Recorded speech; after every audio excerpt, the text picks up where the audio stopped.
As entrepreneurs, we're always coming up with new ideas. And some of the question is, do we keep those ideas within our organization, or do we start a new organization, a so-called spin-out organization? And then we have employees who also are coming up with new ideas. That's why they work with entrepreneurs, is because they want to be in that idea type of a generating culture, and they come up with new ideas. So how do we deal with the employees who come up with new ideas, and how do we get successful with those? So today we're going to discover how to create actually a spin out culture where we're actually encouraging this type of behavior. And we have the expert on this, Dr. André Laplume. And we're very excited to have you, André, because this is something that I think we probably all do a lot of. We just don't think of it. So we're not always strategic. We're not always thinking about how we're doing it. And I think the idea of creating a culture for it is fantastic, because it's something I think a lot of entrepreneurs are actually afraid of. They're afraid their employees are going to come up with new ideas and then go out and do them and compete with them. So, André, welcome to the Wealth Ability Show. And if you would, give us a little of your background.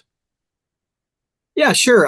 Thank you for inviting me, Tom, to the show. My background, so I am an academic. I'm a professor at a business school in Toronto. It's called the Ted Rogers School of Management.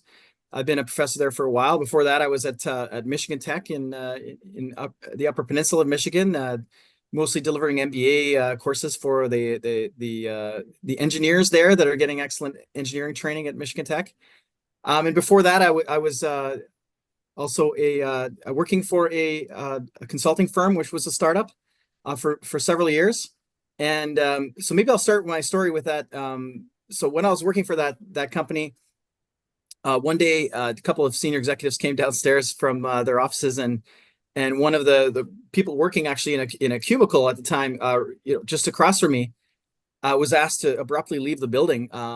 Actually, they took his things and they escorted him out of the building at that moment. And I didn't really understand what was happening because, it was pretty early on in my career. And I understood over time that I was actually a response, I guess, a hostile response to a potential spin-out venture, where this was an employee who'd been around for some time and felt like they wanted a bigger piece of the pie for themselves, and tried to basically contract with some of the clients of the company on the side, which led to his termination. Now he went off and still started his own successful consulting firm anyway, independently, but it always piqued my interest. And over time, so I've been doing research on strategy and entrepreneurship for a long time. And I always felt like what people are writing about entrepreneurship doesn't really reflect the experience of a lot of employees who are left with this conundrum of trying to leave employment to start their own venture, and how their employer might respond to that. Yeah. Right? So if we could, why don't you just start by explaining what do you mean by spin out? Yeah, sure. Actually, that's been one of the biggest challenges with this line of research, is that people just aren't aware that of what a spin out is, or what the terminology means, because it's fairly new, and it gets confused with other things. For example, a corporate spinoff.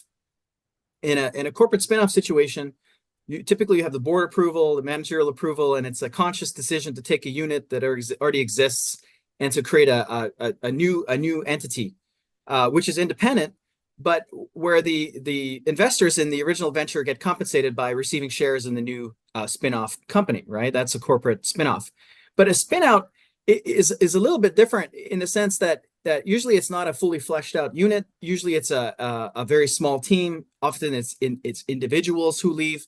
And often they don't necessarily have the permission or from the management to do it. They're making an independent entrepreneurial decision.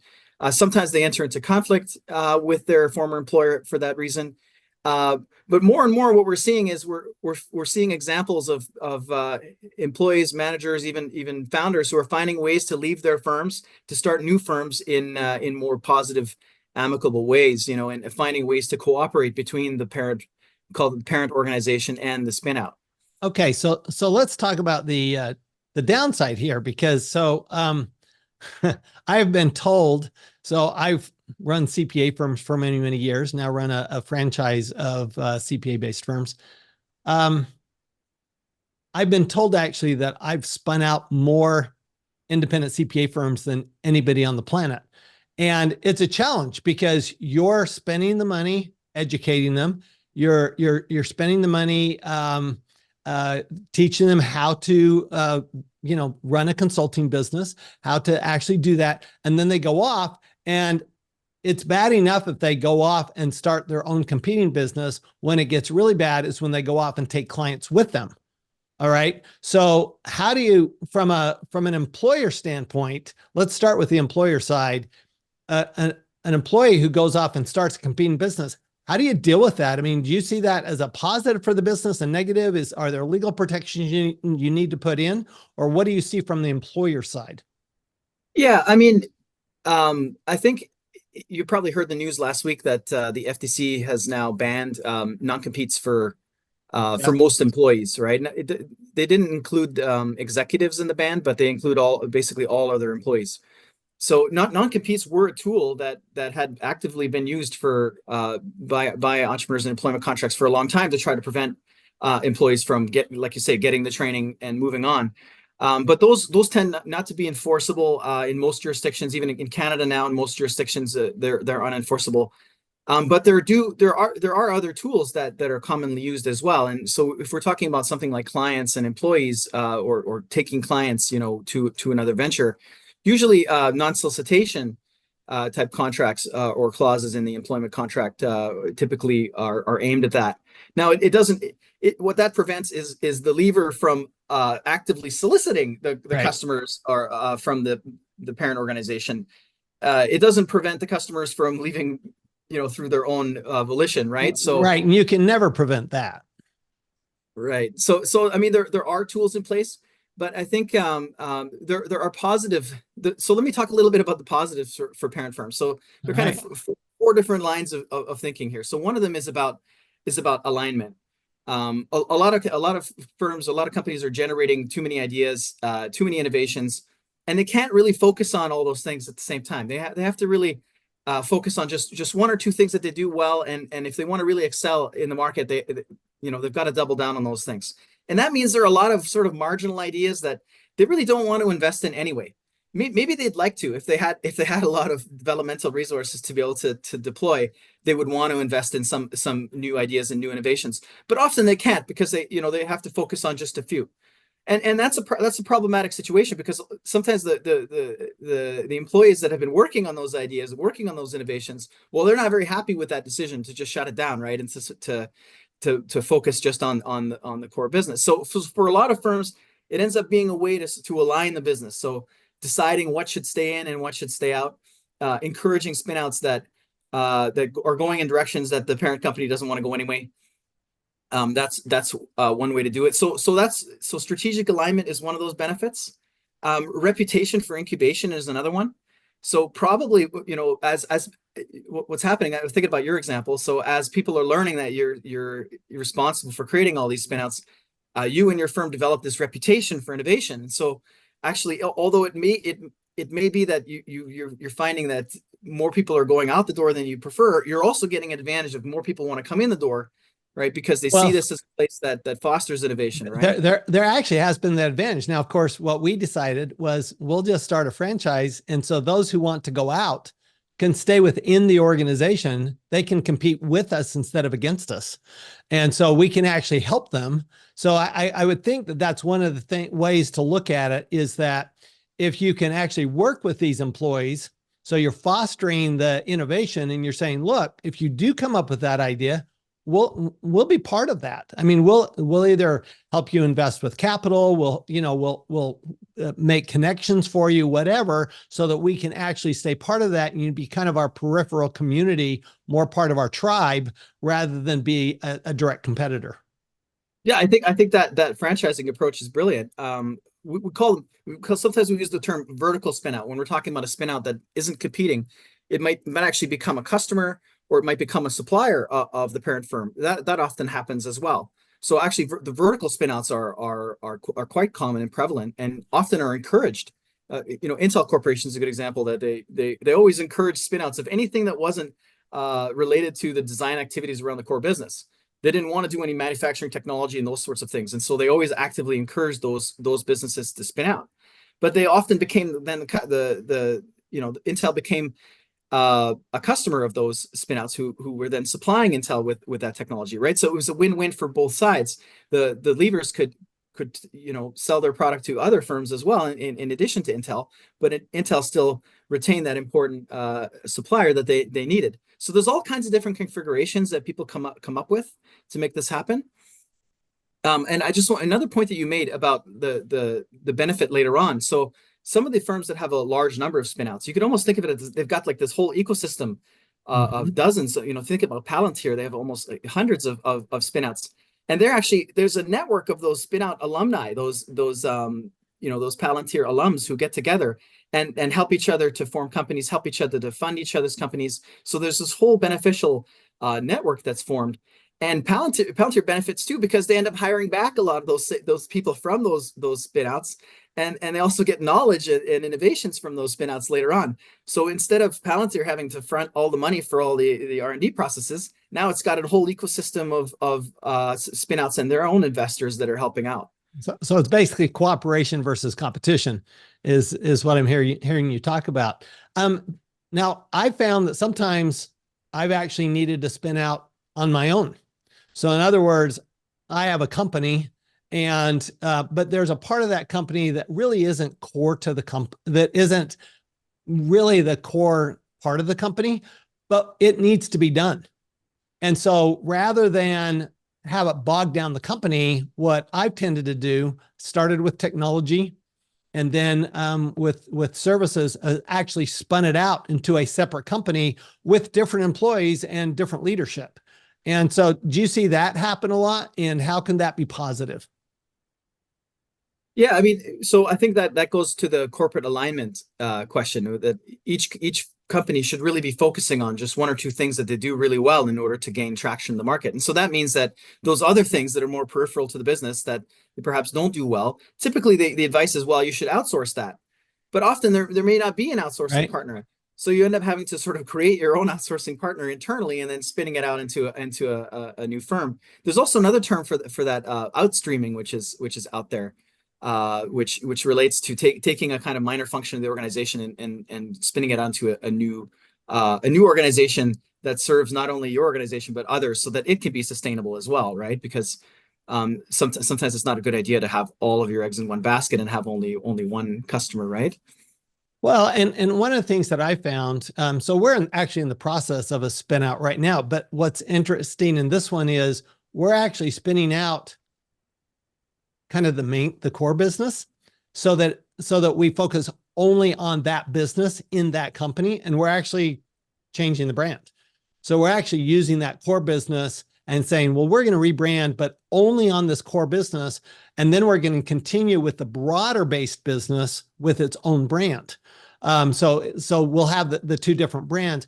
One of the questions that's come up from my employees, actually, including my marketing director, is, so I think that what you now have is two completely separate companies and you treat them that way so that you have one company, the marketing, the website, that is the company. They only have one brand, whereas the other company, they have their brand. How do you feel about that? Do you see a need for crossover or just cooperation? Yeah, I mean, that's a good question. I think that what we see more commonly is the cooperation, right? Where the spin-out becomes an independent venture and often maintains probably the most typical one is a licensing deal with the parent firm, because they might be using some technologies or trade secrets from the parent, or they use the parent's, for example, manufacturing capabilities that they may not have because they're selling into a niche, and so the parent firm's still actually producing for the spin-out, but the spin-out is a customer and independent. And they could go to another supplier if they wanted to in a typical case, right? Because for the spinouts to be sustainable over time, they have to become independent from their parents usually, so that they don't become too dependent on them, or so that one party doesn't become too dependent on the other. Well, yeah, we've actually had that with our software company. So that was the first really big spin out we did, was the software company. And we needed it because the software company needed to move quickly. It was technology, but its customers started out being only the customers of basically the parent company, right? But now what we're looking at is, let's make it independent, have other customers, spread out, basically, so that it's not relying on the parent company, because that is a high risk. When you have one customer, that's a pretty high risk proposition. But my question is, this has been, I've kind of been the genesis of a lot of this. How do you create that culture of spin out so that you actually encourage your employees to, to come up with ideas and actually look at the idea that, hey, you could be independent?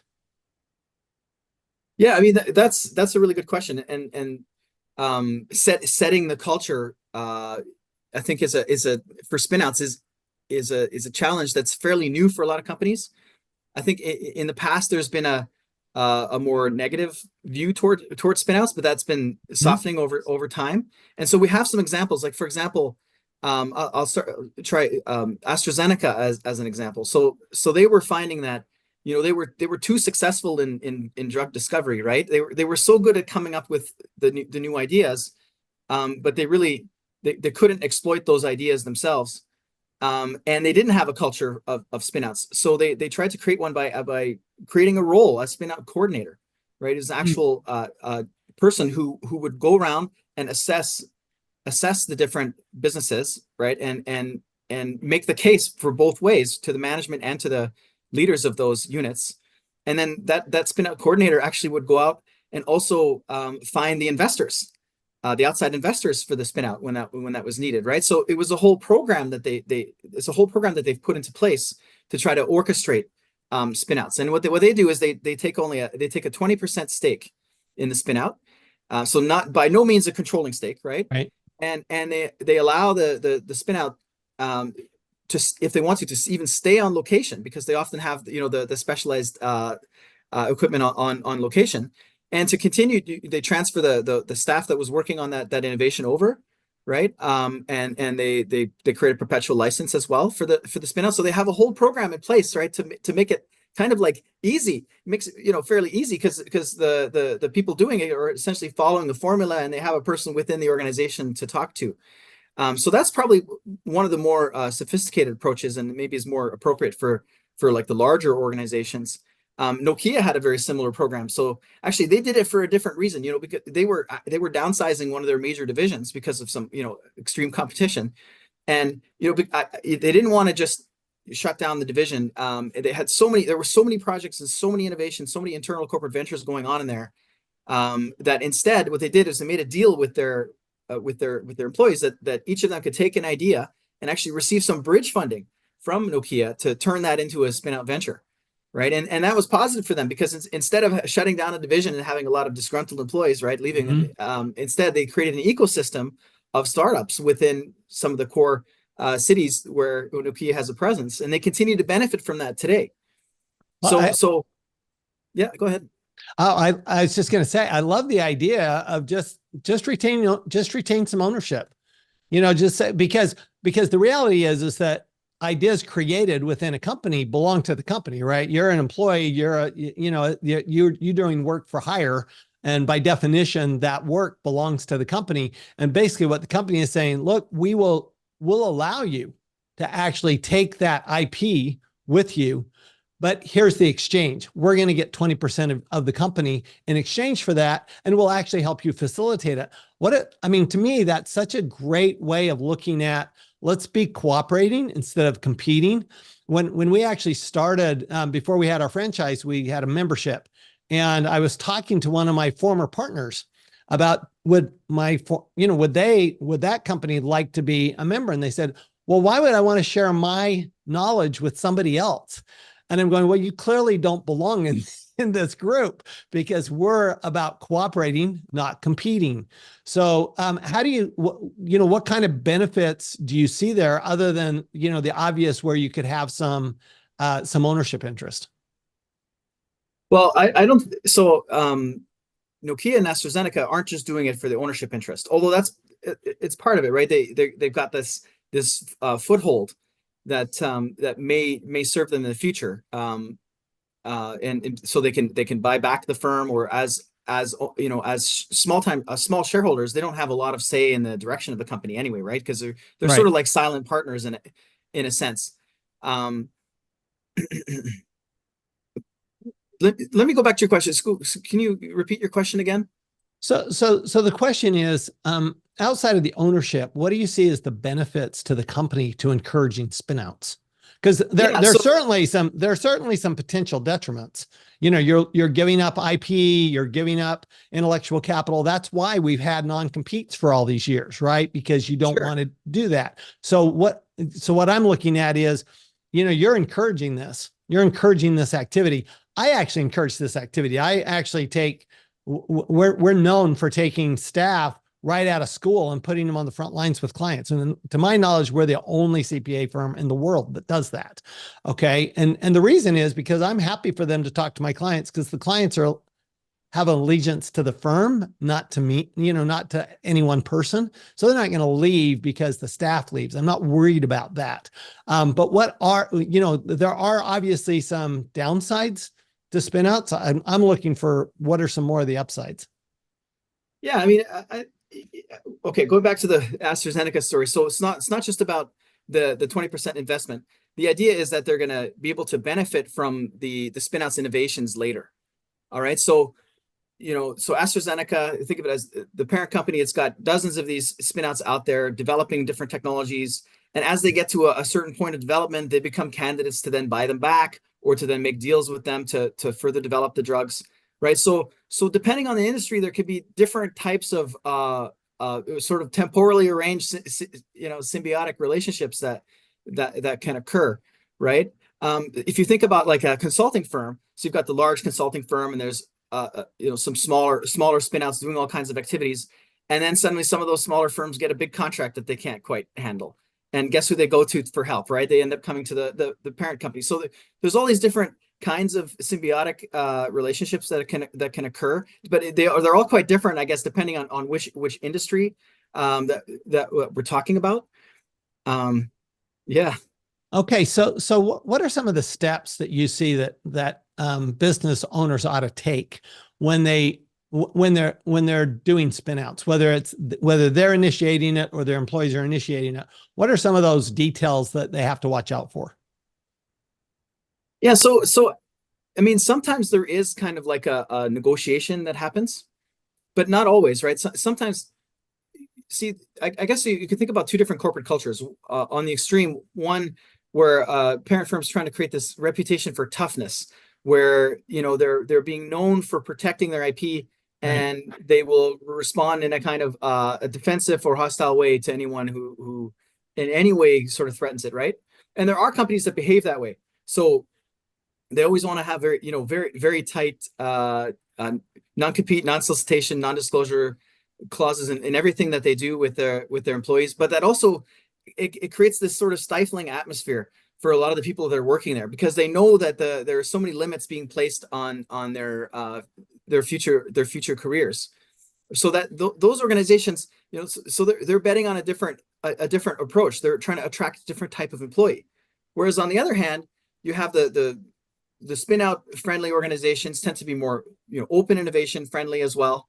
They accept that they'll have the churn of people leaving and starting potentially competing ventures, but they also have that advantage of being able to recruit talent much more readily as well. And so I don't think the one is better than the other. I think each one has its own trade-off that the firms have to deal with.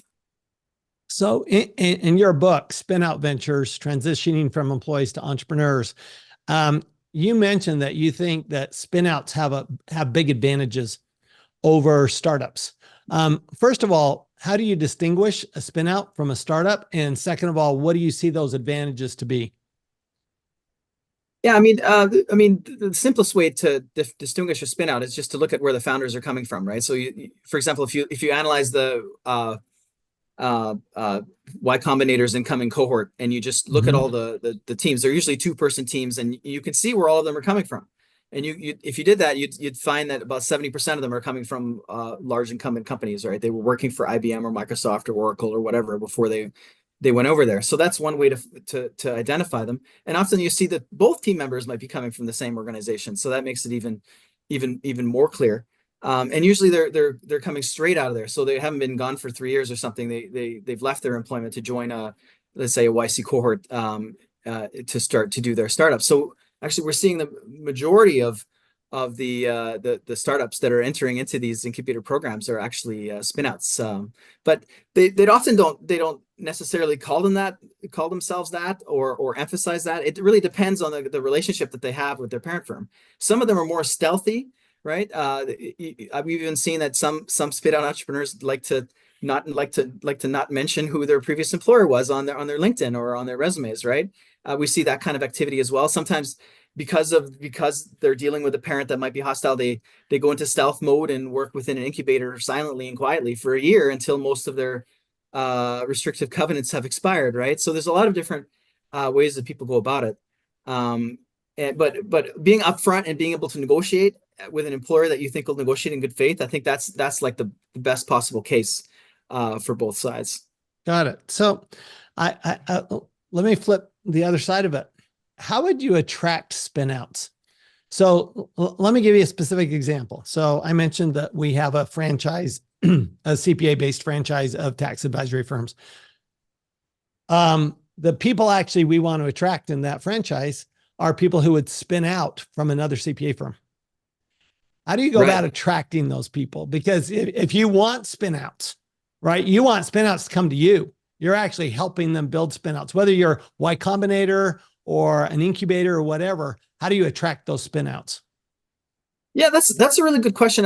Maybe I haven't really spent a lot of time thinking about because I haven't been in that position. But I think that one of the things that a lot of spinout founders are concerned with, right, is about their situation, about their status, right? So the more that the more that you could do to help them to understand, right, that you know what they're going through and what the challenges are that they face, right? The more that you can express that to them, the more comfortable that they'll feel in talking and doing business with you. So I think that one of my challenges is even the word spin out, because it's not widely used, right? Sometimes people say, well, employees become entrepreneurs. Okay, well, do we need a word for that, right? But the more that people use the word and the word becomes legitimate, right, the more that people accept it as like a normal thing, and they don't feel like they have to be sort of guarded when they're talking about it, I think the better off we'll all be. Yeah, I think it's a much more positive word than you're competing now with your former employer or whatever. But one of the things I see, the reason I like the idea of attracting them is because typically when somebody's spinning out, they need support. They need systems, they need support, they need some training, because they're not, they're entrepreneurial minded, but they've not perhaps started their own company before. And starting as those of us who have started our own companies, and I started my first company 30 years ago. When you start your own company, it's pretty scary because it's not like you're starting with clients. You're not starting with capital. You're starting with an idea, right? It's this concept, and you still got to need to put food on your table. You're still trying to figure out, okay, how do I go about doing this? And for example, historically in our industry, the easiest way to do that was just go buy another CPA firm. That's what you did. And then you got actually some of those ideas and everything from that CPA firm. That's part of what you were buying, was their intellectual property. But I could see a huge advantage to having a place where a spinouts can go, like a Y incubator. I mean, that's an example of a place spinouts can go, right? So I see that opportunity as being, oh, well, let's be positive on the spinouts. Let's actually attract them.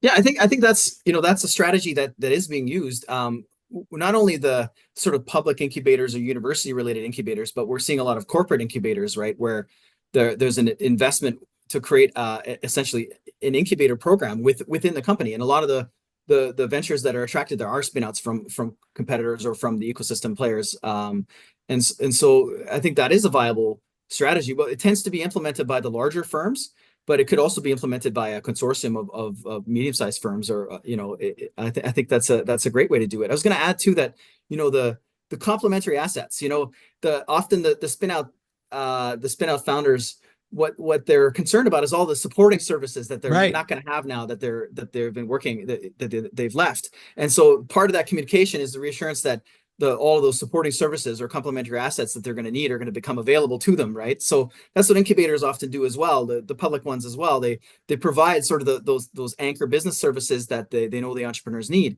And in your case, you can be much more specialized in it because you have a very specific business, right?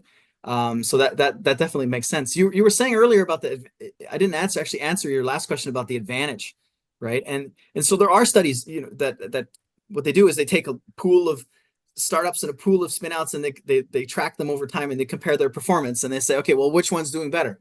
And study after study, they tend to find that the spinouts they survive longer, and they tend to scale faster, right? And that's often because they, while they're working at their previous employer, they gain that intricate knowledge of how to scale and how to do the business and how to leverage complementary assets, right? And often they're leaving as an individual or even as a team so that they can take more knowledge with them, right?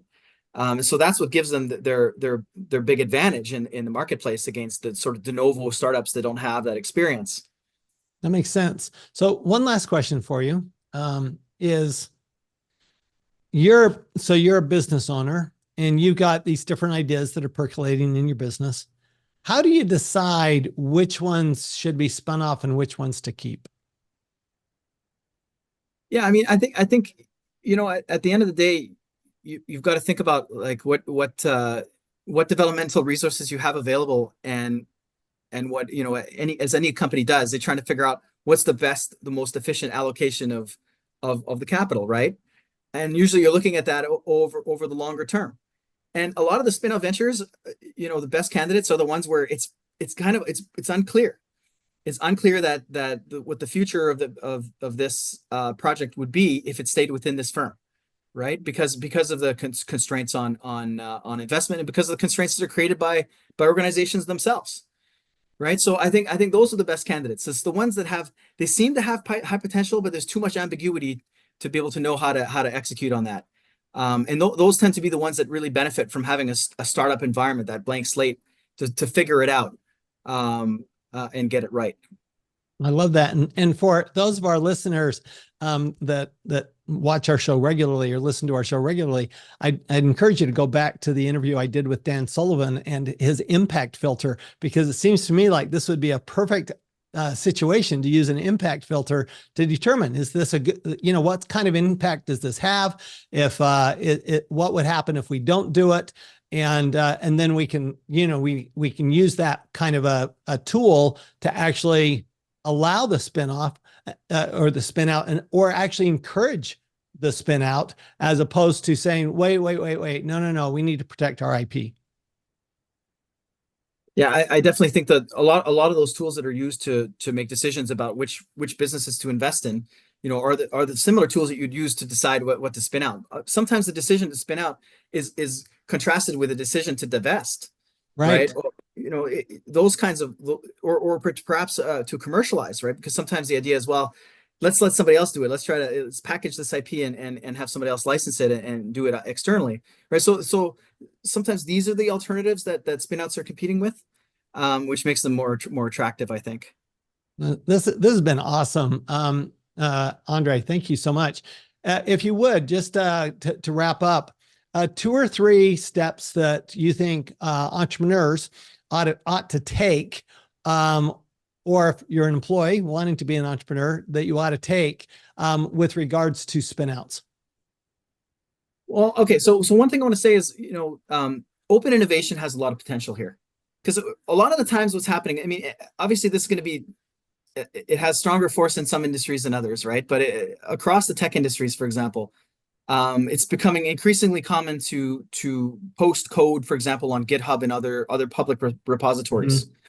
Right. And a lot of employers are on board with that, because they understand that a lot of the code, a lot of the modules that are being written by the employees may not actually end up in production with that company. Right. And so instead of letting all that stuff die, right? It makes sense to put it out there in a repository. But that also ends up being a valuable resource for leavers as well, for people considering spin-out ventures. I don't know if you know this story, but we're on Zoom. Zoom's founder, right? He left Cisco. He's working on WebEx there, and wasn't happy with the amount of investment Cisco was putting into WebEx to make it to move it to like a next generation technology, which prompted the spin out, right? So Zoom was created, and eventually attracted 40 engineers actually from Cisco to join them, and quite a large cohort if you think about it of leavers. But when you ask about what was the key thing that made it possible, it was really that a lot of the core components that were needed were already available on open innovation networks, and we're seeing more and more of that over time. So it's becoming like almost like a lubricant for spinouts, because it eases the pain for both parties in the sense, because it reduces the uncertainty about IP, because once it's published open source, it's essentially public domain, right? So there isn't a debate about that. So as employees working for a company that was trying to create a more positive culture towards spinouts, embracing open innovation, having a conversation about what can be put into these repositories and what can't, right? Having that conversation earlier, the better. And that I think will also help to foster that culture of spinouts in the future. I love it. That's a little transparency into what do we really want to have happen here, and let's just work together on making it happen rather than working at odds with each other. I love that. That happens when we are open with communication. Once again, our guest is Dr. André Laplume. He's the author of Spinout Ventures, Transitioning from Employees to Entrepreneurs. André, outside of buying the book, where else could we go for more information? Yeah, I suppose I should show an image of the book. There you go. The nice blue cover there. I should probably turn my blur off for that. But yeah, I definitely encourage people to pick up the book. There's 100 stories in there. That's probably the best part about the book, is we've got tons of cases, right? We've got cases of many companies that you've heard of and many that you haven't heard of, right? And we've got the quotes directly from the people who did it. And so you can get the inside goods. Thank you so much. And thanks for joining us, everyone. Just remember that when we embrace cooperation versus competition, we expand ourselves, we expand our employees, we attract employees, we attract innovation, and we don't have to just have that walk away from us. We can actually participate in it from a long term if we're strategic about it. And when we do that, we're always going to make way more money and pay way less tax. We'll see y'all next time. Thanks. This podcast is a presentation of Rich Dad Media Network.